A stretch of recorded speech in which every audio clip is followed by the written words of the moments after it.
کیا تم نے نہیں دیکھا کہ تمہارے پروردگار نے ہاتھی والوں کے ساتھ کیا کیا؟ کیا اس نے ان کا داؤں غلط نہیں کیا؟ اور اس نے ان پر جھنڈ کے جھنڈ پرندے چھوڑ دیے جو ان پر کھنگر کی پتھریاں پھینکتے تھے، تو اس نے ان کو ایسا کر دیا جیسے کھایا ہوا بھس۔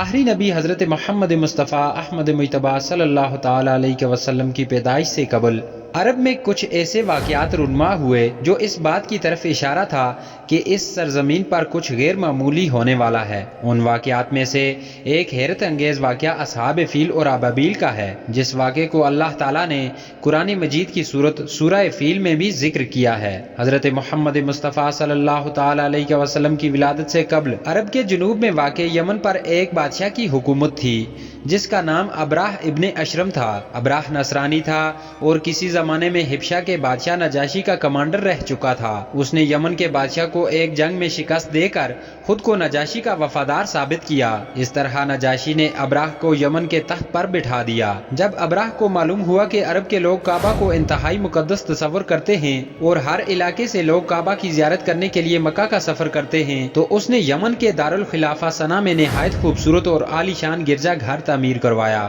ناظرین گرامی، اس زمانے میں پوری سرزمین پر اس سے زیادہ خوبصورت و دلکش گرجا گھر کہیں نہیں تھا۔ اس نے پورے جزیرہ عرب میں اپنے سپاہیوں کو بھیجا اور لوگوں کو صنعا آ کر اس گرجا گھر کی زیارت کرنے کی دعوت دی۔ دراصل ابراہ کا مقصد یہ تھا کہ عرب کے لوگ مکہ کے بجائے یمن آئیں اور اس طرح صنعا جو ہے عرب کا مرکز بن جائے، اور ساتھ ہی کعبہ کی عظمت کو نعوذ باللہ ختم کر کے اس گرجے کو مقدس بنا دیا جائے تاکہ زیارت اور عبادت کے ذریعے سے مال بھی کمایا جا سکے۔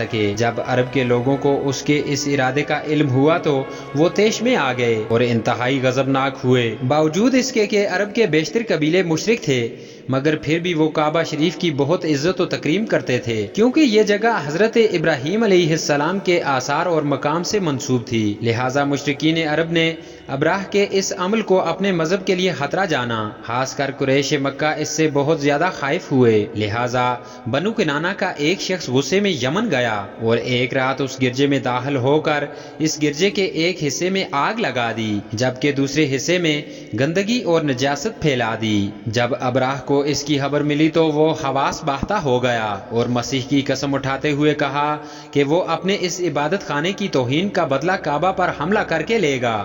لہٰذا اس نے حبشہ کے بادشاہ نجاشی سے مدد طلب کی اور ہاتھیوں کا ایک عظیم لشکر منگوایا، اور وہ ہاتھیوں کے اس لشکر سمیت یمن سے فوراً روانہ ہوا تاکہ نعوذ باللہ خانہ کعبہ کو منہدم کر کے اس کا خاتمہ کر سکے۔ ادھر عرب کے تمام قبیلے ابراہ کے خلاف اٹھ کھڑے ہوئے اور اسے شکست دینے کے لیے میدان جنگ میں کود پڑے، لیکن ابراہ کے اس عظیم لشکر کے آگے عرب کا ہر قبیلہ شکست کھاتا چلا گیا۔ بنو غطفان، بنو سلیم، بنو اسد اور بنو سکیت جیسے بہادر قبیلے نے بھی ابراہ کے آگے ہتھیار ڈال دیے۔ جب ابراہ کا لشکر طائف کے قریب پہنچا تو اس نے ایک دستہ مکہ روانہ کیا۔ جب وہ دستہ مکہ کے قریب پہنچا تو اس نے کچھ اونٹ اور بکریاں دیکھیں، لہٰذا انہیں غنیمت سمجھ کر اپنے قبضے میں لے لیا۔ یہ اونٹ اور بکریاں مکہ کے سردار جناب عبد المطلب کے تھے، جو ہمارے نبی کریم صلی اللہ تعالی علیہ وسلم کے دادا تھے۔ ان اونٹوں اور بکریوں کی تعداد تقریباً 200 یا 400 تھی۔ جب یہ خبر جناب عبد المطلب کو ملی تو آپ مکہ سے باہر آئے اور جہاں ابراہ کا لشکر ٹھہرا تھا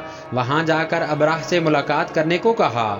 جب ابراہ کو اس کے سپاہیوں کے ذریعے آپ کے آنے کی خبر ملی تو اس نے آپ کو اپنے خیمے میں بلا لیا، اور جب اس نے جناب عبد المطلب کو دیکھا کہ ایک بلند قد و قامت، رہبدار اور ایک حسین و جمیل آدمی ہے، تو ابراہ آپ کو دیکھ کر مرعوب ہو گیا اور بے اختیار تخت شاہی سے اتر کر آپ کی تعظیم و تکریم کے لیے کھڑا ہو گیا اور اپنے برابر بٹھا کر دریافت کیا کہ جناب کی تشریف آوری کا کیا مقصد ہے۔ جناب عبد المطلب نے کہا کہ ہمارے اونٹ اور بکریاں وغیرہ جو آپ کے لشکر کے سپاہی ہانک لائے ہیں، ان سب مویشیوں کو ہمارے سپرد کر دیا جائے۔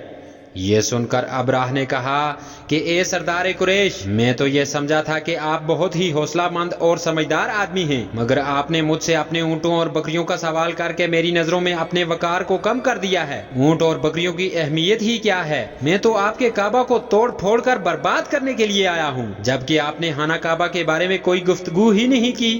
حضرت عبد المطلب نے فرمایا کہ مجھے تو اپنے مال سے مطلب ہے، کعبہ میرا گھر نہیں بلکہ وہ تو خدا کا گھر ہے اور اللہ اپنے گھر کی خود حفاظت کرے گا، مجھے کعبہ کی ذرا بھی فکر نہیں ہے۔ یہ سن کر ابراہ نے کہا کہ اے سردار مکہ سن لیجئے، میں کعبہ کو ڈھا کر اس کی اینٹ سے اینٹ بجا دوں گا اور روئے زمین پر کعبہ کا نام و نشان مٹا دوں گا۔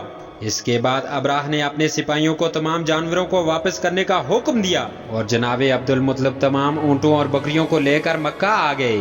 آپ نے مکہ آ کر وہاں کے لوگوں سے کہا کہ وہ پہاڑوں میں پناہ گزیر ہو جائیں، لہٰذا مکہ کے تمام قبیلے مکہ سے باہر نکل گئے۔ اس کے بعد جناب عبد المطلب مکہ میں اکیلے رہ گئے اور آپ نے کعبۃ اللہ کا دروازہ پکڑ کر کعبہ کی حفاظت کے لیے گڑ گڑا کر دعا مانگی اور کہنے لگے، اے اللہ بے شک ہر ایک اپنے گھر کی حفاظت کرتا ہے، لہٰذا تو بھی اپنے گھر کی حفاظت فرما اور صلیب والوں اور صلیب کے پجاریوں کے مقابلے میں اپنی اطاعت کرنے والوں کی مدد فرما۔ ابراہ جب صبح کو کعبہ شریف کو گرانے کے لیے اپنے لشکر جرار اور ہاتھیوں کی قطار کے ساتھ آگے بڑھا اور مقام مغمس میں پہنچا تو وہاں ان کے لشکر کا ایک ہاتھی اچانک بیٹھ گیا۔ اس ہاتھی پر سوار شخص جتنا بھی دباؤ ڈالتا لیکن ہاتھی آگے نہ بڑھتا، لیکن جب وہ شخص اس کا رخ یمن کی طرف کرتا تو وہ فوراً دوڑنے لگتا۔